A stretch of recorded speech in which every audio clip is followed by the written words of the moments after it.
So welcome again, everyone. I feel really grateful to be here with all of you and to be here for the topic of compassion, more honestly, fierce compassion, emergence, and climate change. I feel that we need to create together as many restorative circles in the name of connecting and supporting one another through our practice in this age of climate crisis as possible. So let's once again bring awareness to how we take our seat. Bringing awareness to your physical posture and to really embodying a sense of groundedness. Earth connection is one of our greatest supports in practice and certainly as we navigate global uncertainty. Chogyam Trungpa used to say, "Do not be like a wilted flower." And so I love that image when we take our seats, committing to showing up with dignity, with presence, taking responsibility for our practice, remembering to not be like a wilted flower. And I think of, because I'm a passionate gardener, flowers that are planted in healthy soil and well watered, the natural elongation. So perhaps noticing a little more space in your spine as you find a physical position that really expresses center to you. And I'd like to begin by just sharing a couple of quotes. The first being a poem that I have long loved by the 14th century Zen monk and poet Ikkyu Sojin. Every day, priests minutely examine the laws and endlessly chant complicated sutras. Before doing this, though, they should learn how to read the love letters sent by the wind and rain, the snow and moon. Just taking a moment to take that in.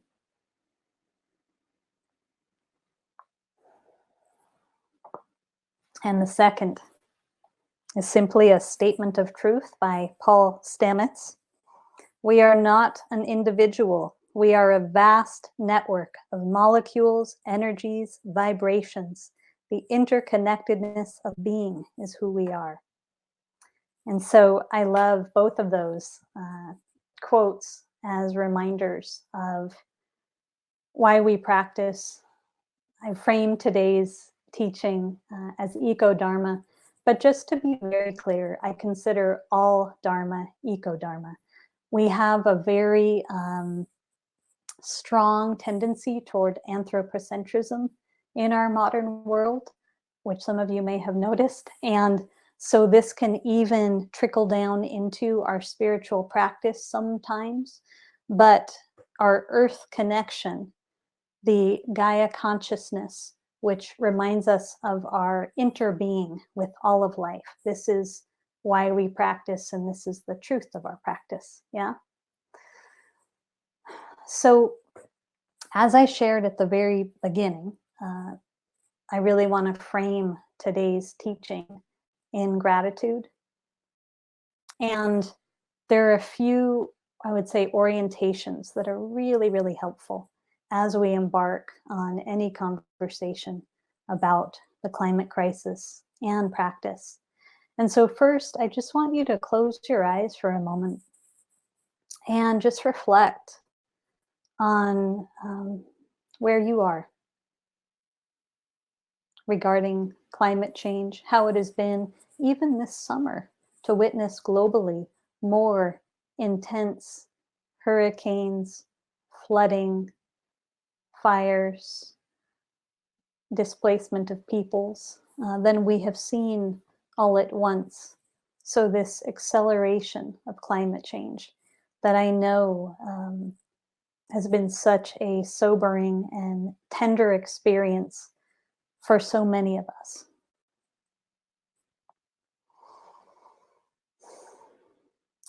So I find it really important as part of taking our seat to set the intention to meet this kind of conversation from embodied deep listening. That means, well, if it's any conversation that I consider an important topic, this means dropping down from our heads into our bodies, away from the realm of concepts and ideas, into the heart of our relational intelligence, our innate receptivity, our deep listening. Number two, welcoming the both and nature of our practice.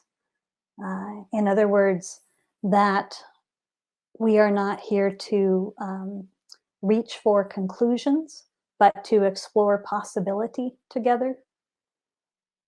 In fact, as we engage in an emergent conversation, even grief, which is one of the things I'll talk about today, uh, can coexist and does coexist with joy, with our vibrant aliveness. I recently heard someone share that grief and ecstasy are two sides of the same coin. And I reflected on a bit, and what I really saw for myself was yes, because through embodiment, it's by going down and into our bodies, into our earth connection deeply, fiercely in the moment, that we are willing to feel our full grief through our love for our world. And this is the exact same channel we follow to explore and to know our ecstasy as uh, sentient beings alive on planet Earth.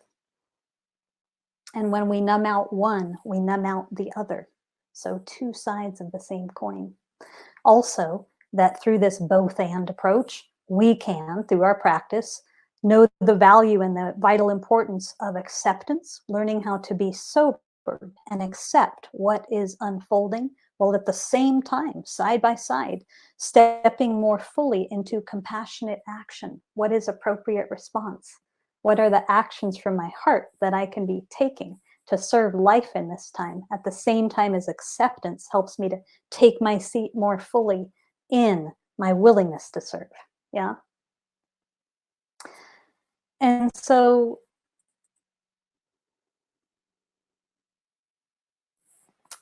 I think now and then through this talk, I might refer to a couple of quotes.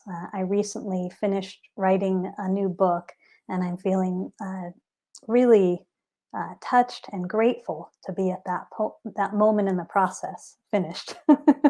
And so the first quote that I wanted to share is simply that it is in our willingness to show up generously for one another in shared presence that we provide to ourselves and to each other the nourishment, the sustenance that we really deeply need to navigate global uncertainty. So let's practice that while we're in this gathering together. Thich Nhat Hanh said that the most important thing we can be doing in the face of the climate crisis is to uh, hear the tears of the earth through our own bodies, to hear and feel the tears of the earth through our own bodies. So, again, the importance of going down into our bodies. And I underline this because many of us, I imagine, feel like you've witnessed a whole lot over many years, over decades, in fact, of people talking and reading, talking and thinking about climate change without really uh, taking the helpful actions. Yeah. And also, such a tendency in today's world to read surface news about what's going on without being gifted restorative spaces, which I hope this is today, to come together to feel our way through our experience. This is so important because each and every one of us is part of the natural feedback system of life on Earth. This is who we are as part of Gaia consciousness. So turning towards rather than away from those feelings is turning towards the tears of the earth. And remember that our love and pain for life are inextricably linked. Yeah. So I would like to offer a disclaimer, and that's that I'm not a climate scientist. Okay. I'm a Dharma teacher. I'm someone who, throughout the entire time of my practice, has known that the natural world is our greatest and truest teacher. And I've been an environmental educator for a long time. And I just want to share that I came to practice, to my commitment to practice as a young person in college, as a student of environmental studies and ecological design, a moment in time for me when I was being both mind blown by what seemed to open up through the uh, through the Dharma, like drinking water from a pure crystalline spring, after witnessing a world where I could see the overconsumption, where I could see the tendency towards greed, hate, and delusion, and at the same time opening my eyes in awe to really the miracle of the natural world and the regenerative nature of natural ecosystems, the resilience of different forms of life that understand that adaptation, emergence, collaboration, communication, relational intelligence are really, really important. So, that said, my choice to become a monk and to give myself to practice was very much a part of my question of what is conscious response given what we're up against environmentally and socially in our world.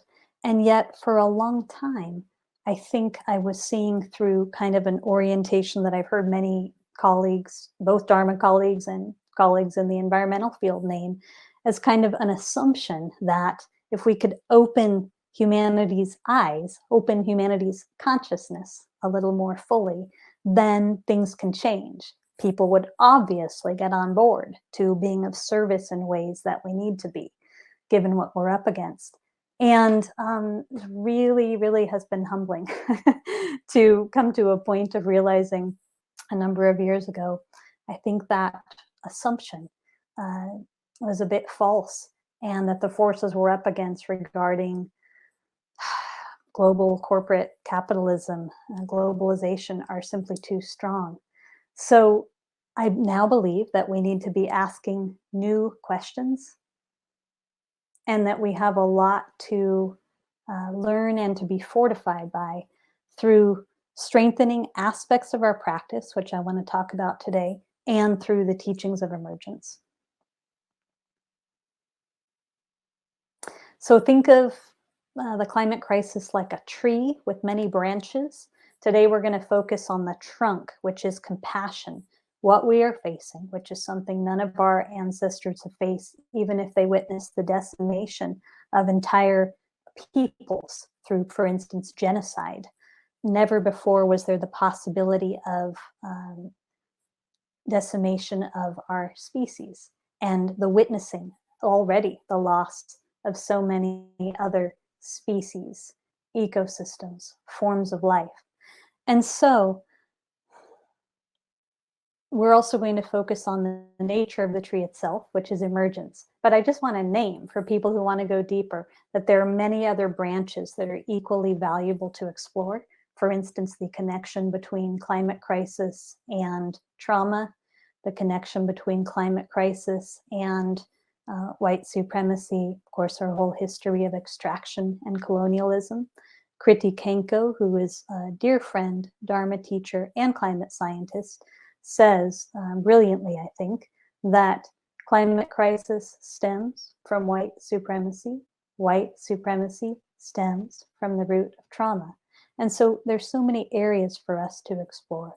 And I'll just offer humbly that on my website, on the blog page, for those who wish, there is a resource list that you might find helpful if you choose to go deeper in some of the explorations, if you want to ground yourself more fully in how can I be of service during this time. Okay. So, grief as our starting point, the need to hold restorative spaces for collective grief is so, so important. And it's so counterintuitive in a world where the dominant paradigm tends to hold on to a tendency towards what I call sunshining.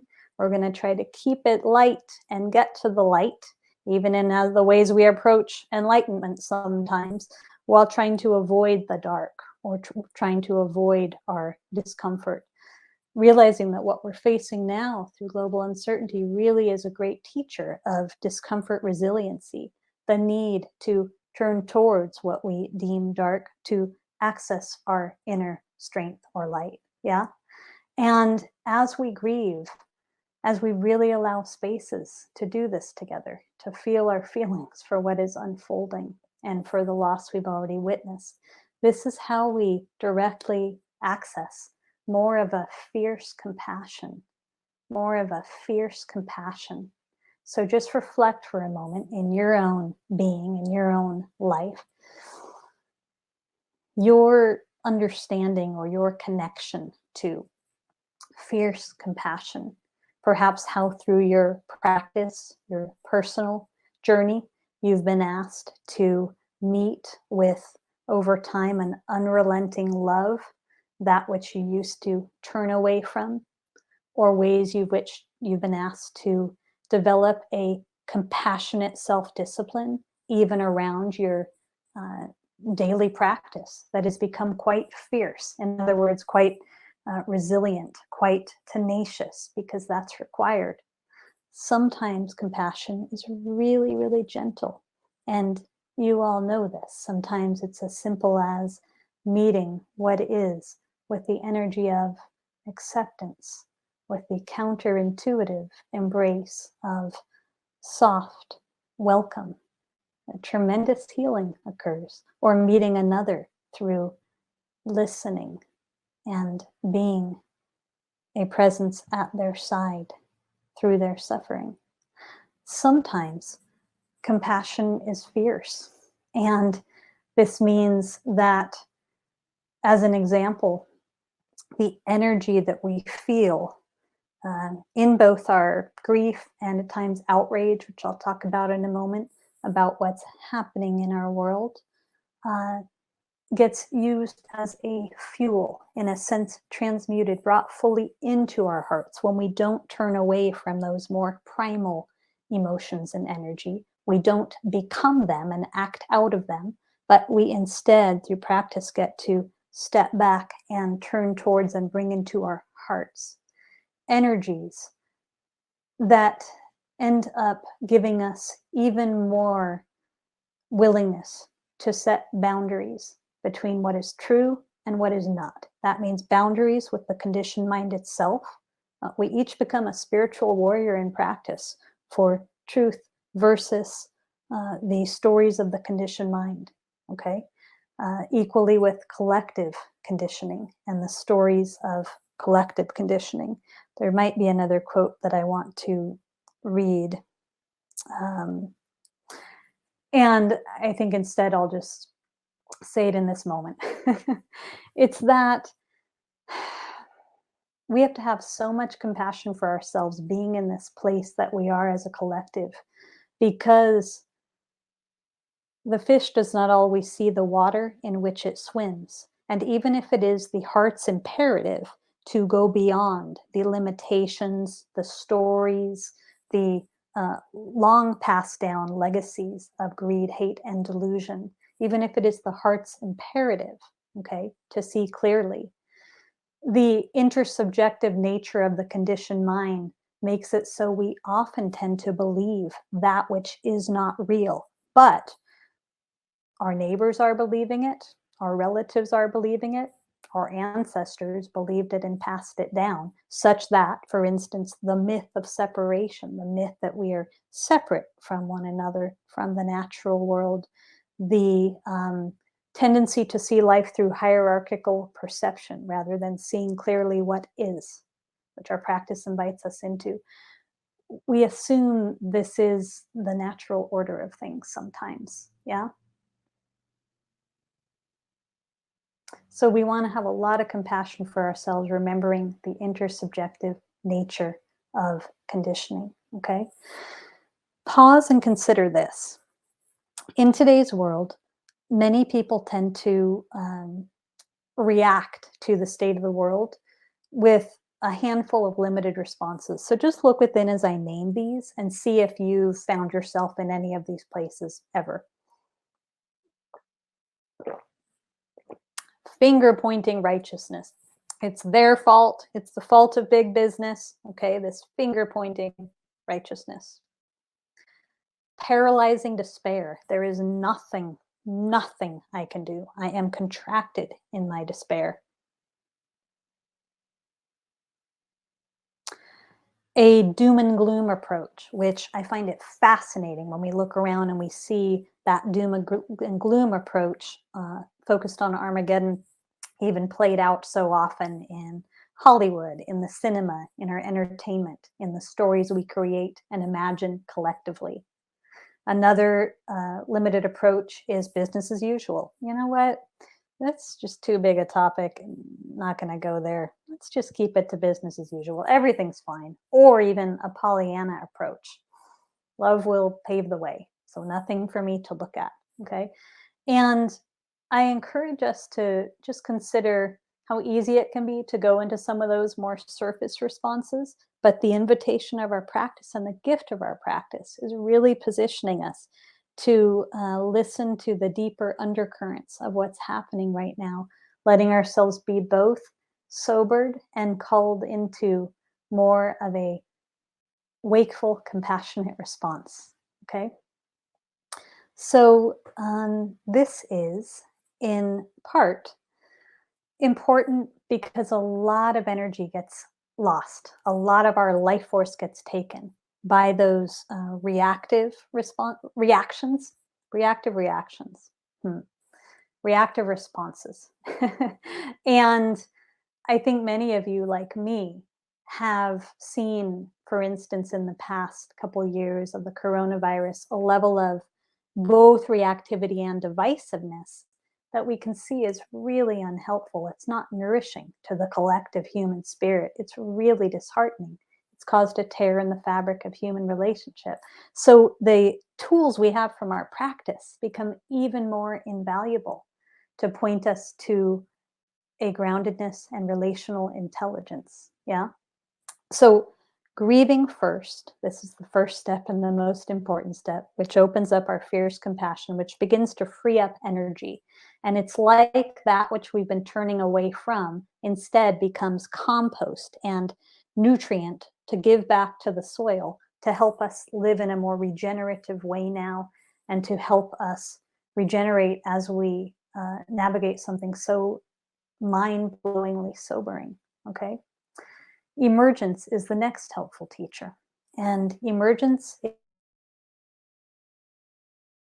of life. Our practice is such a generous teacher of emergence, learning how to anchor ourselves in the present, recognizing dependent co-arising, recognizing ourselves not as separate, as individual, but as part of this continual unfolding, our part in all of life, our part with all of life. I'm going to read a short excerpt from my writing. Emergence is the teacher of Gaia consciousness, living in constant adaptation, communication, and collaboration.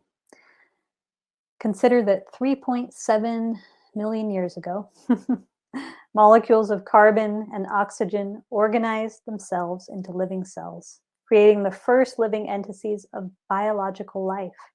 Through many mass extinctions and climate shifts over time, the slate has been wiped clear and most of what has been before is gone. New patterns have emerged. Rather than focusing on what was lost from the Ice Age, for instance, what was lost when a giant meteor slammed into the earth and created mass extinction, we can recognize in our hearts that change is not just the end of something. through emergence. Something new is always created. After the Ice Age, glaciers melted and there existed nothing but rock. From the air emerged spores of magical fungi, algae, and fungi made lichen began to break down the rock in the blink of the biological eye. There were plants forming and growing. We are the first humans, consider this for a moment, that have existed on planet Earth, that have been here to witness the forming of a new geological age. That is mind-blowing.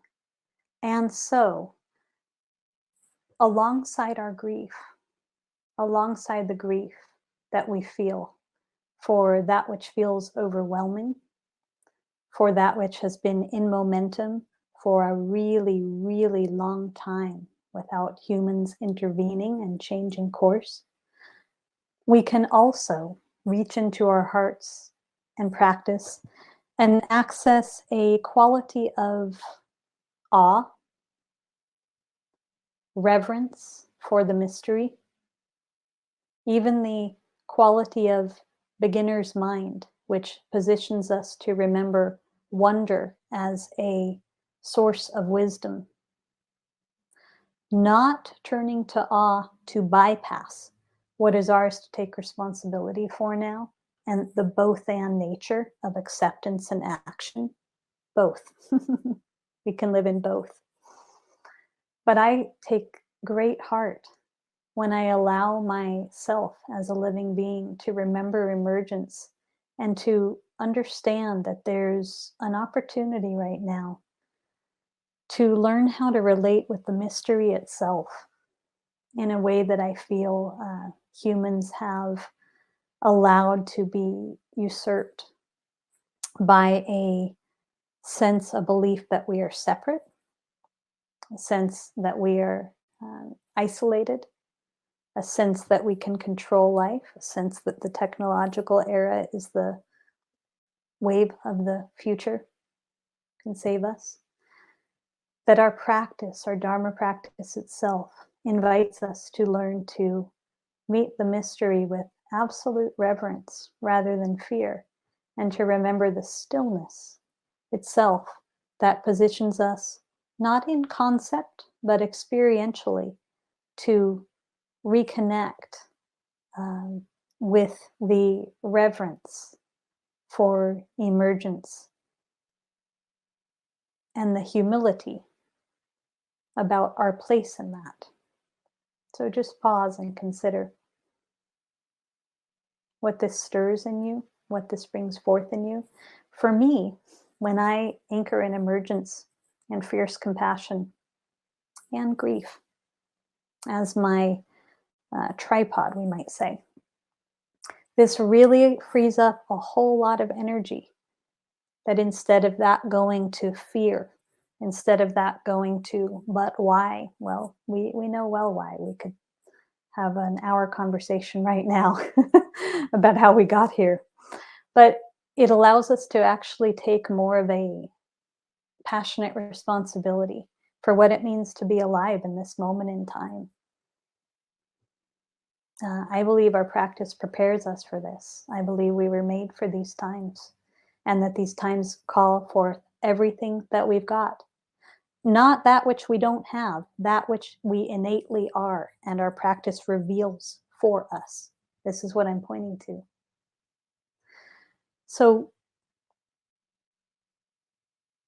it's incredibly, incredibly humbling to see how many layers there are to be with as we navigate our changing climate, how many layers of grief and sadness and letdown. And I find that the teaching of emergence and staying in reverence to the mystery helps us to avoid going to conclusions that give us something to hold on to that's actually flimsy but feels safe, and instead stay in the moment where we can be responding wakefully.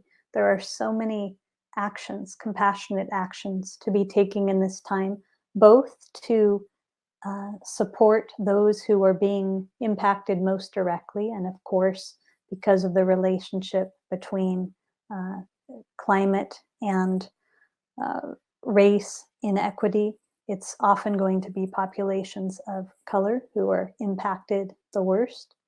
There are so many actions to be taking which can, uh, science doesn't know too well to what degree slow down, but certainly this is the teaching of practice.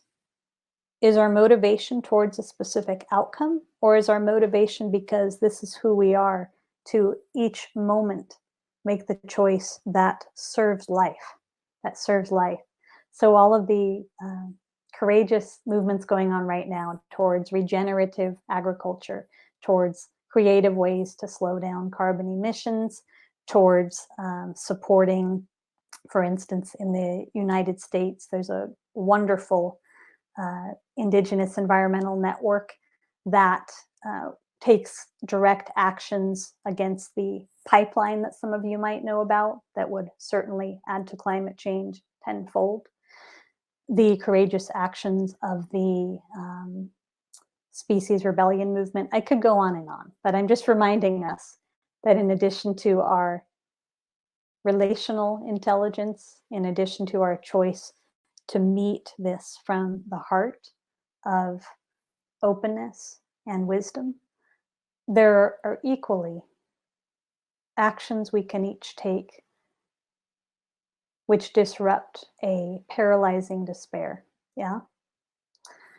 But I want to emphasize that at least I find it useful to completely let go of any need for justifying action by, does science prove this will make a difference? Or is this the thing that's going to slow things down or not at all?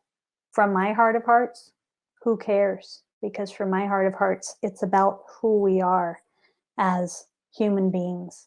And the choice we have is to serve life in every moment, regardless of outcome. I hope that's clear. I think I just want to share a couple more reflections before we open it up. And I really want to offer an encouragement for people to just be mindful of your relationship with news so that you're practicing what I call spiritual hygiene. And that means taking in information when you're centered and doing what you need to do to integrate, to metabolize our pain, to metabolize grief, to um, protect yourself, and I suggest the human spirit, from getting caught in this reactive, heady, and conceptual response to something so big. Um, I just want to remind us of one more thing, and that's how much compassion we need to have for ourselves for being in this place, but remembering that um, everything that has led to the climate crisis is part of our ancestral DNA. It's not done by just someone out there. I take heart in knowing that uh,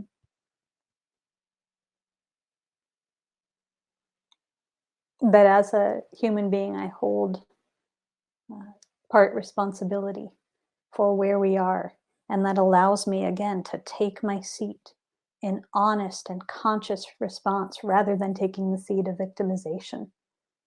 Okay, and it's true, human beings traditionally are wildly short-sighted. Yeah, we didn't know that by investing energy in building dams in rivers that we would actually offset the axis of our planet, of the earth. We'd create a wobble in the axis of the earth. That's mind-blowing. We didn't know once upon a time that through extracting fossil fuels from our planet to heat and light up this earth, we did not necessarily know that that would lead to what scientists are calling an irreversible change in the balance of atmosphere, soil, water, the health needed for life to survive here.